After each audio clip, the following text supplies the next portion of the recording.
With my hood up to block the wind, I set off on a short journey through what feels like a living painting, the Rowena Plateau, not far from Mosier, Oregon.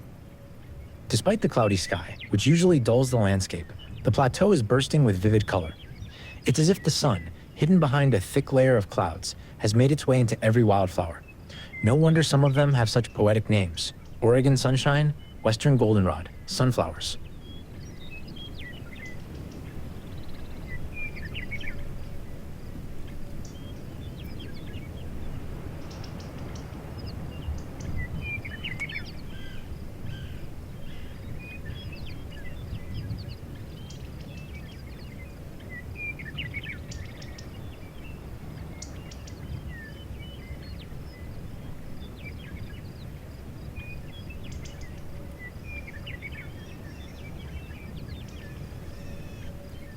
The landscape is inspiring. It makes you want to create, to take photos, shoot video, paint, write, with frames, brushstrokes, words, colors, ideas, and movement.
The sky here feels so low, it's as if it's physically touching you, and the clouds drift by like thoughts, steady, thoughtful, and unending.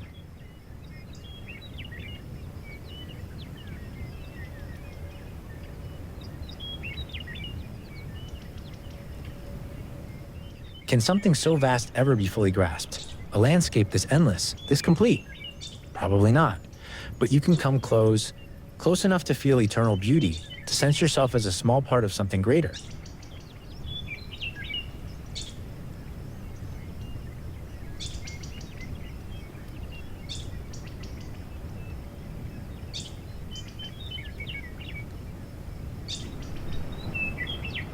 This landscape feels like a perfect blend of the arts: music, in the sounds of nature; architecture, in the shape of canyons, cliffs, and peaks; visual art, in the colors, contrast, layers, and perspective; and writing, in the thoughts, emotions, and impressions it stirs.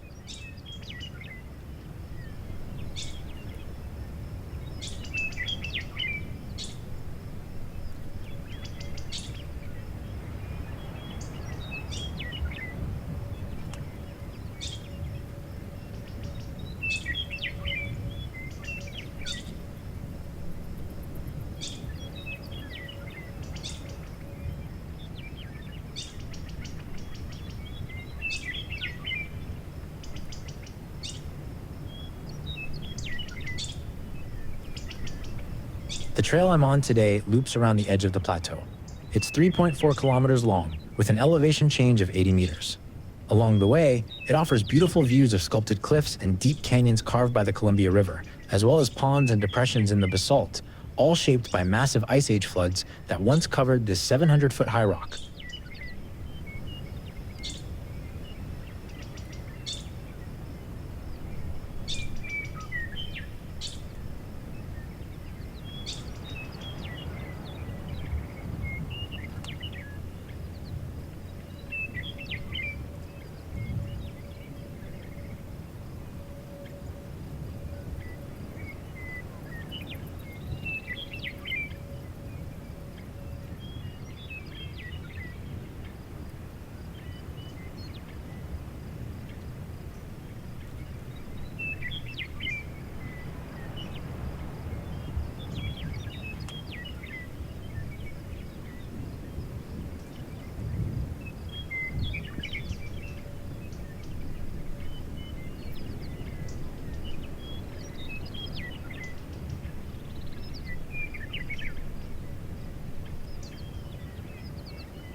Most visitors come to this trail in spring and summer to enjoy the blooming wildflowers.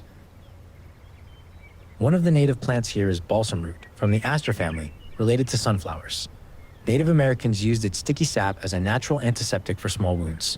They also ground its bitter-tasting, edible roots into flour.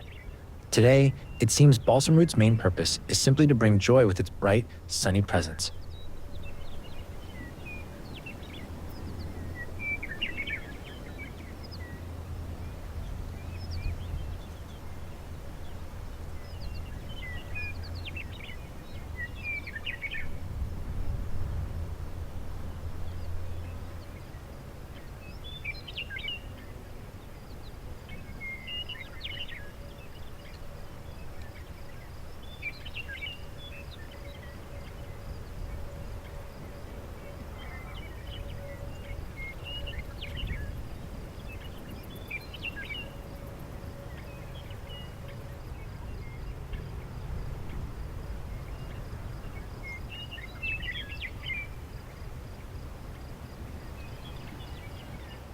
The river has flooded the canyon with its milky waters.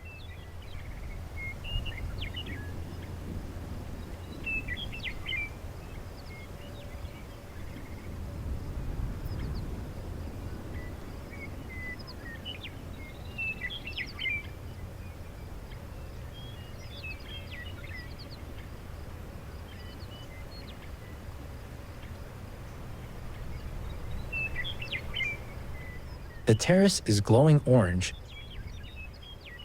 It feels like this landscape has absorbed every color there is, from the pale blue sky on the horizon to the deep ultramarine shadows, from bright meadow green and soft water blue to the dark emerald of evergreens, from the ochre of the dusty path to the earthy umber of the basalt layers.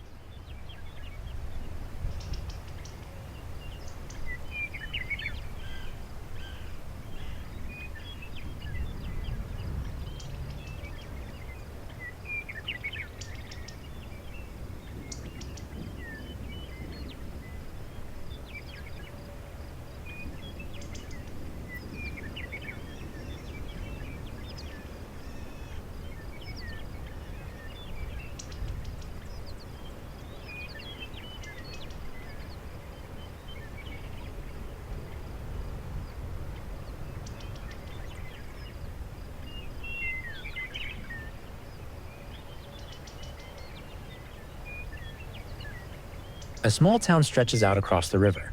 The people living there must be lucky, surrounded by views like this every day. Then again, we often forget to value what's right in front of us, always chasing something new, unfamiliar, or far away.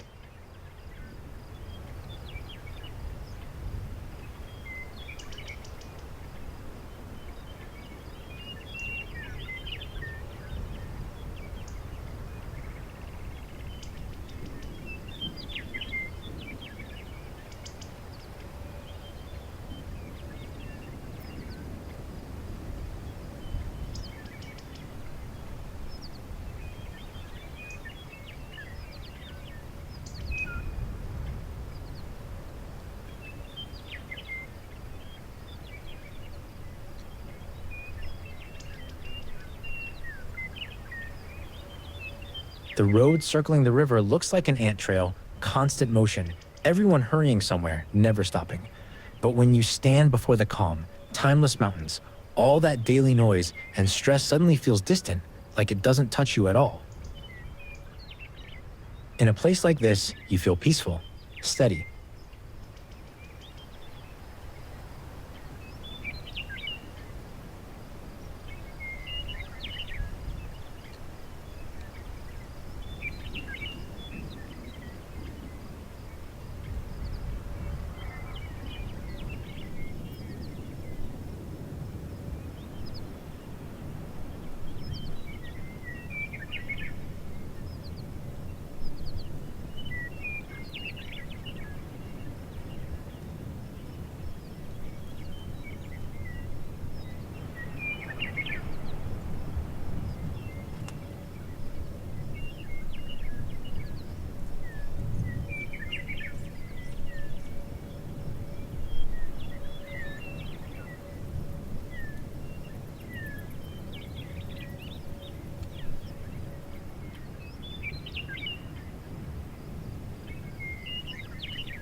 The sheer cliffs, glowing in golden sunlight, oddly remind me of airy chocolate or crumbly cookies.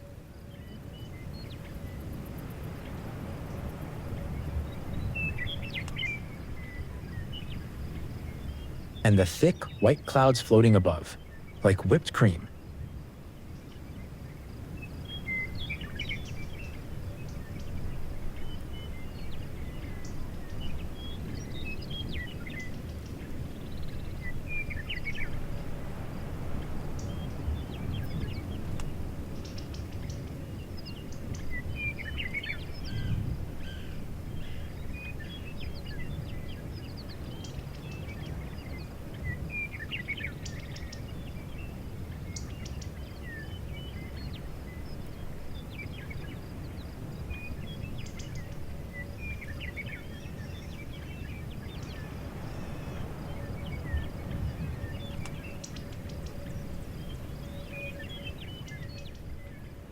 A bird flies over the canyon. You don't see many birds here, you hear them. This whole walk feels like a song they're singing. If you really listen, you can pick out dozens of different voices. That's why this place draws not only wildflower lovers, but bird watchers too. You might spot falcons, the large and rare Lewis's woodpecker, the mountain bluebird, the inspiration for one of the world's biggest social media logos and the official bird of both Idaho and Nevada.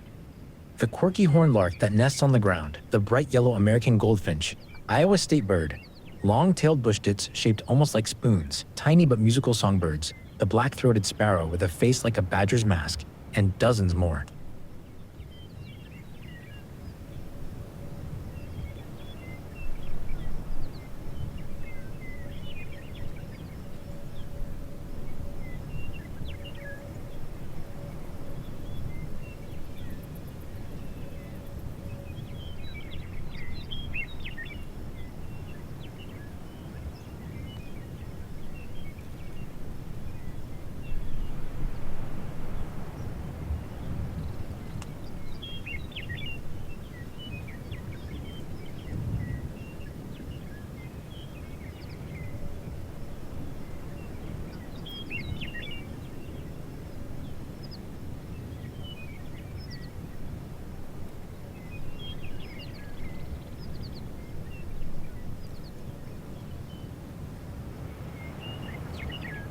Amid waves of yellow wildflowers, a splash of purple catches the eye.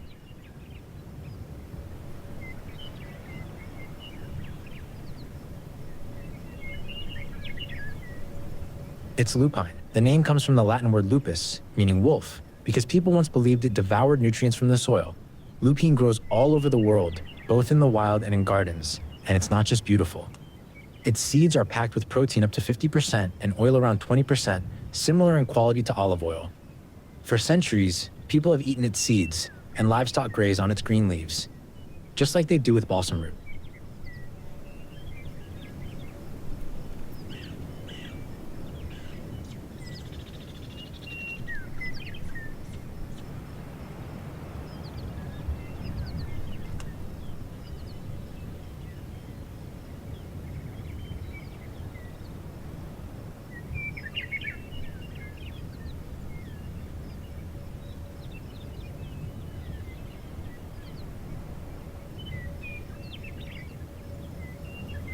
Thick, bright patches of desert parsley growing in orange sand look like tiny green oases.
The sound of water blends with birdsong.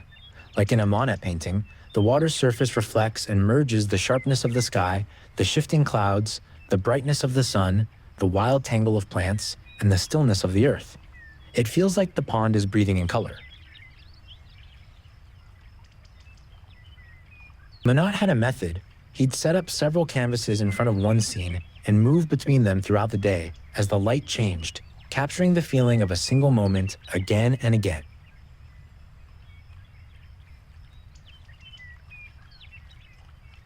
In the end, he'd have a series of paintings, each one different, yet all part of the same whole. A quiet attempt to express the unreachable. That same feeling, the urge to capture a fleeting impression as honestly as possible, is what fills me now. No wonder Monet refused to sell his famous water lilies paintings separately. Today, whole rooms in the Musée de l'Orangerie in Paris and the Museum of Modern Art in New York are dedicated to them, spaces where visitors can be completely surrounded by awe for nature and its divine beauty.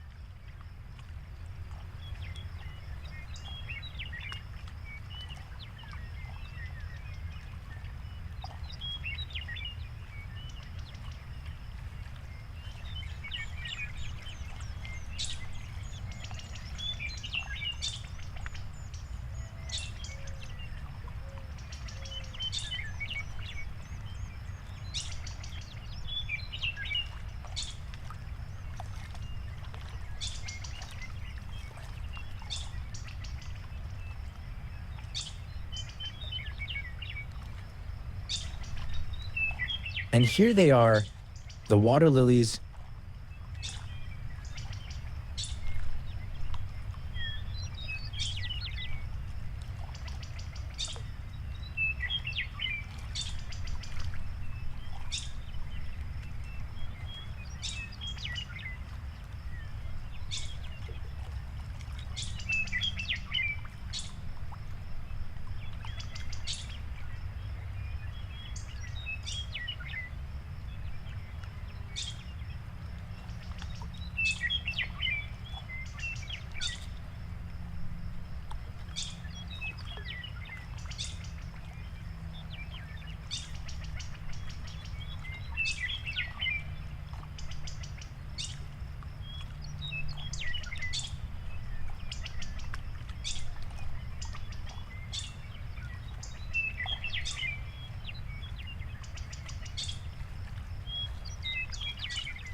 That bold, sprawling silhouette is unmistakable an oak tree.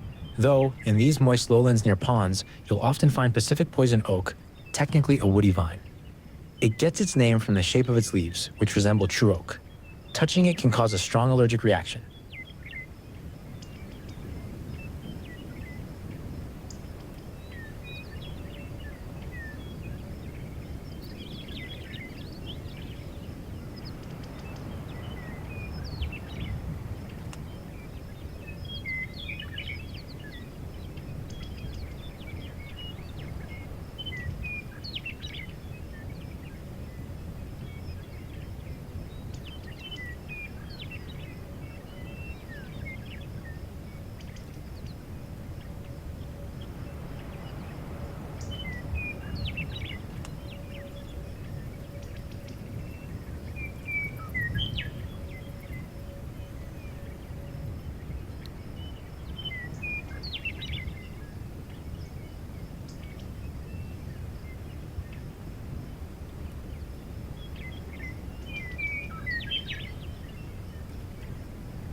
Where there are oaks, you'll often find pines. They share one key need, mycorrhiza, a symbiotic fungus that grows on tree roots and helps them absorb nutrients from the soil, especially in the harsh mountain environment.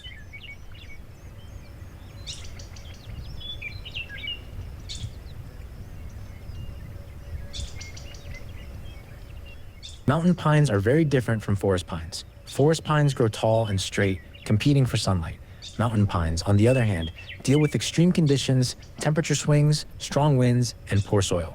So they often grow more like shrubs, low to the ground, with twisted shapes and unusual silhouettes. Their gnarled branches and contrast between dead wood, bleached like sculpture, and living green needles give them a kind of wild elegance.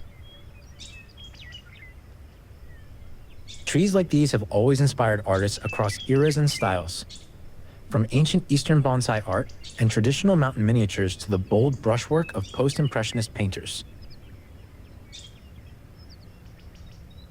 It's easy to imagine Cézanne standing nearby with his easel, deeply focused on one of his favorite subjects, a mountain landscape with a pine tree. Even the colors around me feel like they've come straight from his canvas: deep blue violets, warm yellows, soft peach tones, and vibrant greens.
As long as humans have existed, we've been inspired and amazed by nature's colors.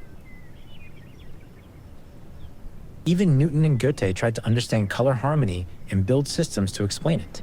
Today, visual designers often use Itten's color wheel to guide their work, and this stunning landscape could easily be a textbook example of perfect contrast, the orange earth set against the turquoise tones of the mountains.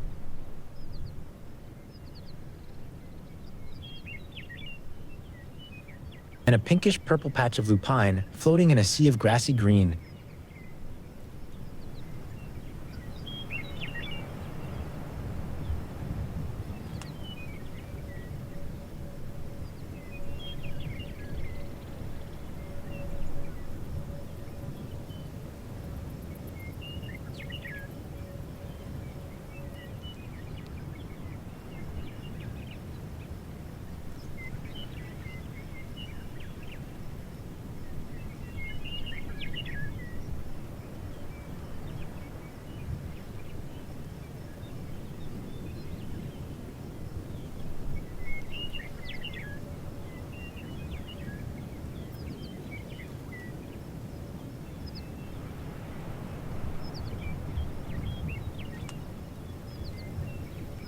Mora oreganus, also known as western wild cucumber, a toxic vine from the gourd family. Its round, spiky fruits are about 1.5 to 2 inches wide. The vine can grow up to 19 feet long, all from a large, tough, tuber-like root that can reach several feet in length and weigh over 220 pounds. It's amazing how such delicate, tiny white flowers grow from something so massive and harsh.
Alongside the ever-present birdsong and gentle splash of water, a new and unexpected sound appears, the distant rumble of a passing train.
Rowena Plateau has a rich geological past.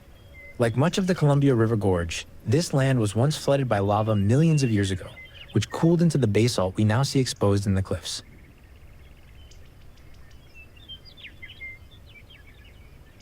Later, massive glacial floods tore through the gorge at the end of the last ice age. These floodwaters were so powerful, they submerged the Rowena Plateau under 200 feet of fast-moving water. Eventually, after the floods, ash from Mount St. Helens settled here, forming a lumpy layer of soil on top of the basalt.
Does anything here hint at that wild past? No. Today, it feels like a fortress, the cliffs rising like castle walls, guarding a fairy tale mountain kingdom. Even the river looks like a ribbon of satin.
Right now, the most active part of the landscape is the train racing along the narrow spit by the river. It's in a hurry. I'm not.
It almost feels like someone carefully chose the color of the train cars to match the landscape, so the harmony wouldn't be broken.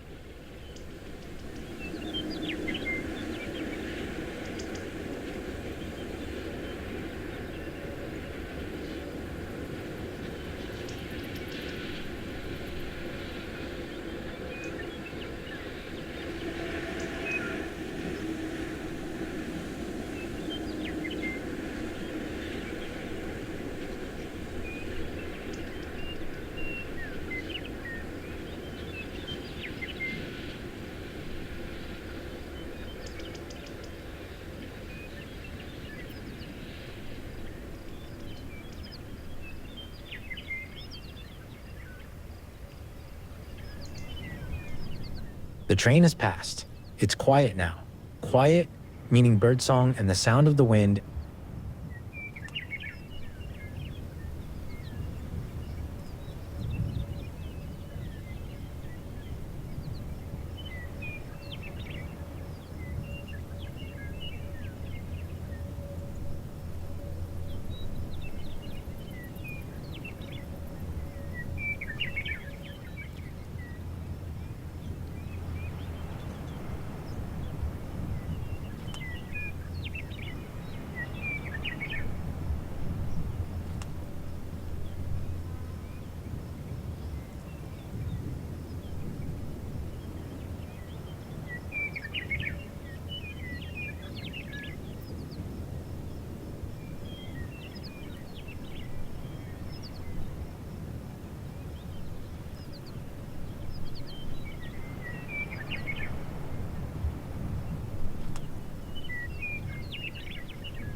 Waves of green.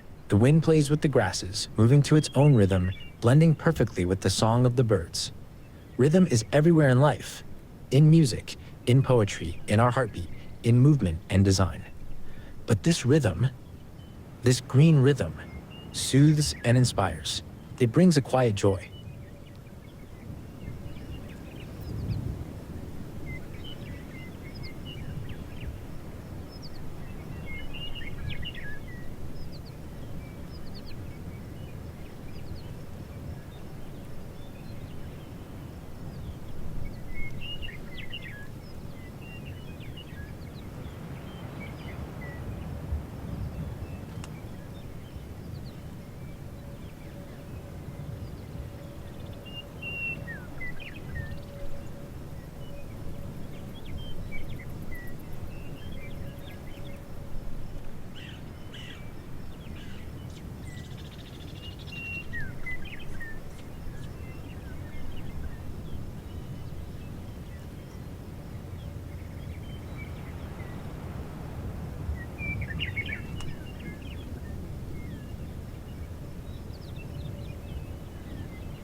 I feel like I'm inside a cubist world, a mix of shapes and planes, colors and textures, stillness and motion, triangles, trapezoids, parallelograms, blue, ochre, and green, smooth and rough, a blurred background, a moving foreground.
It looks like a huge, colorful snake, but unlike the rattlesnakes that can be found here, it doesn't cause fear, only draws attention.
A bird of prey glides by at eye level, slowly enough to clearly see the pattern on its wide wings.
What's truly amazing about this place is how visually harmonious it is. This blend of human life, always buzzing and moving with wild nature.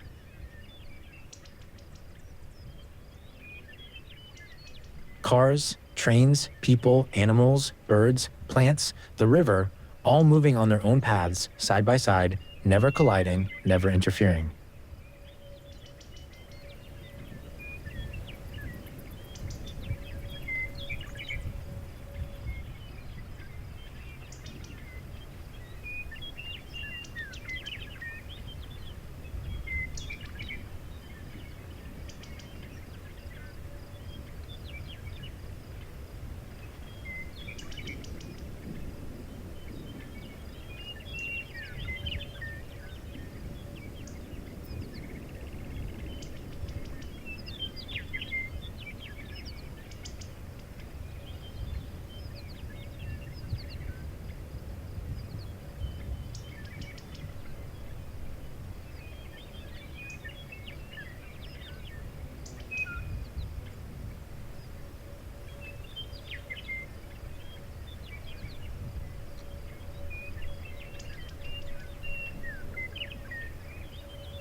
The landscape starts to feel like the ruins of an ancient civilization, stirring thoughts of how fleeting our lives are against the backdrop of the eternal.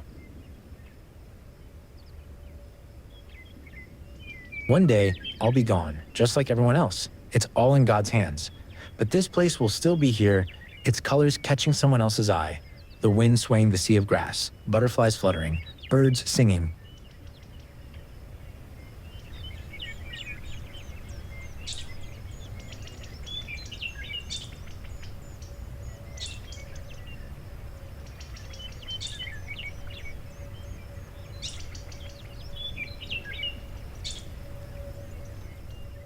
Silky bands of water in stunning turquoise shades look still and untouched.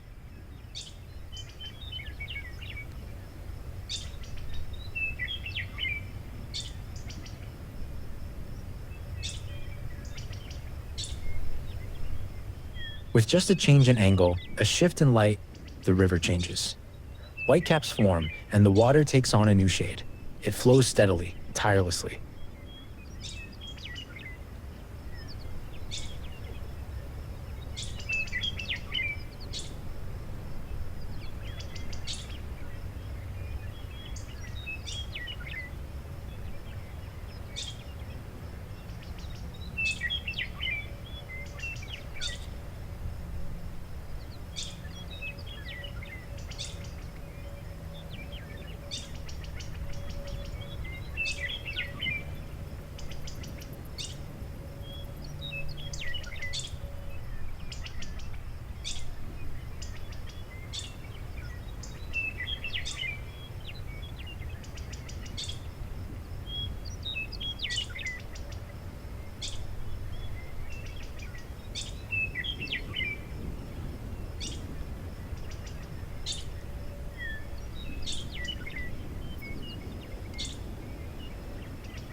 The familiar pines.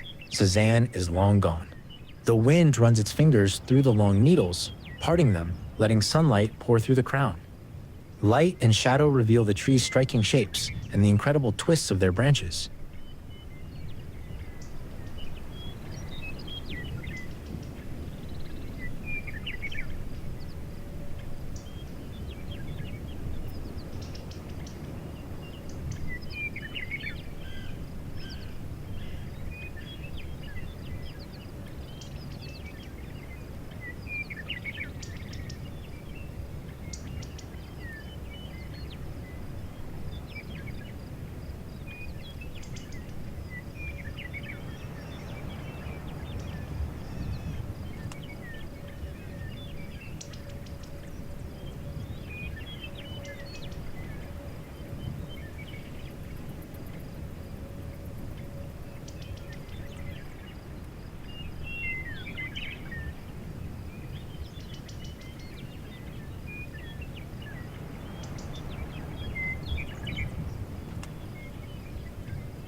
Up on the hill, the silhouettes of fir trees stand out, shaped by the wind. The strong airflow bends them all to the left. There's not a single branch on the right side of the trunk. Even the shape of the hill itself seems sculpted by constant, powerful winds.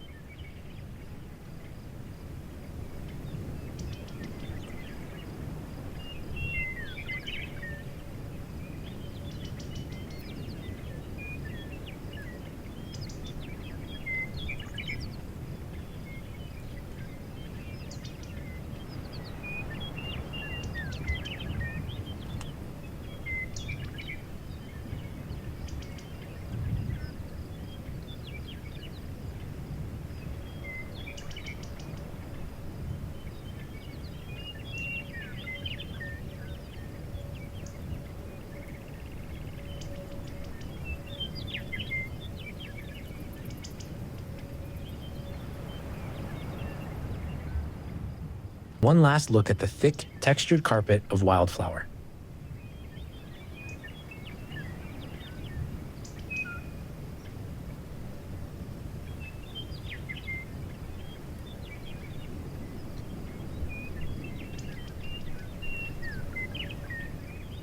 I want to lock this whole view into memory. The rough surface of the chocolate-colored cliffs, the soft, silky green of the grass, the glassy blue of the river, terraces gilded by sunlight, deep, cool mountain shadows, the gray-blue tips of fir trees, clouds like bundles of white wool, and the endless birdsong carried by the wind across the plateau.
How could anyone walk away from this unmoved?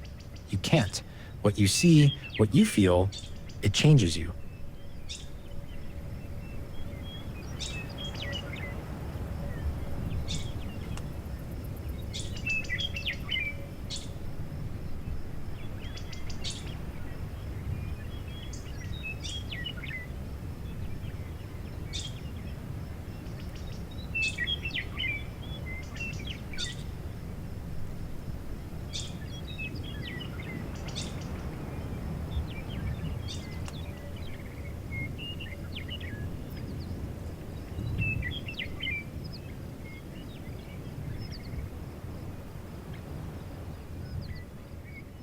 I head back to the car. It's taking someone else home now.